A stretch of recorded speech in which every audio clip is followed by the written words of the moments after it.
Magandang umaga po sa bawat isa at muli po welcome sa ating daily devotions. Ngayong umaga po ay meron tayong pamagat na mahimalang pagpapagaling. At mula po sa Exodus 23 verses 25 to 26, ito po ang sinasabi.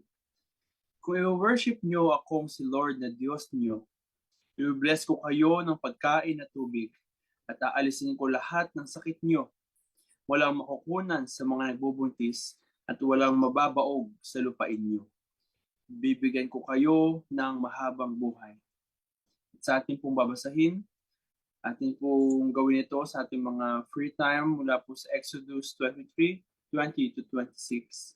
At narito po ang ating pagbubulay. Naranasan mo na bang magpalipat-lipat ng bahay tapos may nagkasakit pa sa pamilya niyo?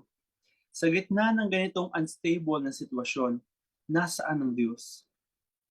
Sa Exodus, nahaharap ang mga Israelites kasama ang kanilang mga pamilya sa sitwasyon ng paglalakbay papuntang Promised Land. Samot-sari ang nangyari sa gitna ng paglalakbay na ito. Concern sa pagkain, tubig, matutulugan, at pag-aasikaso sa mga miyembro ng pamilya. Nakapaloob sa kwento ng paglalakbay na ito ang pangako ng Diyos, ang mga utos niya, ang tungkulin ng mga tao, mga consequences at mga blessings. Tulad ng mga Israelites, nais ng Diyos na makilala natin at maranasan natin na siya ang naghahari sa buhay natin. Gusto niya na maging maayos ang buhay natin, kaya nagbigay siya ng mga guidelines para sundin natin sa araw-araw. At may consequences kung hindi tayo susunod sa mga inutos niya. Kung susuriin, nililid tayo ng mga utos niya sa tamang lifestyle routine na magbibigay sa atin ng mabuting kalusugan.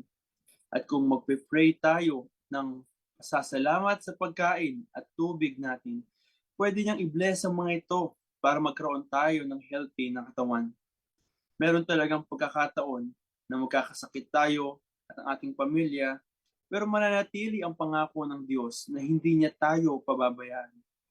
Mag-pray tayo sa Diyos at kilalanin natin na makapangyarihan siya sa lahat at kaya niyang pagalingin ang sakit natin at ng ating pamilya.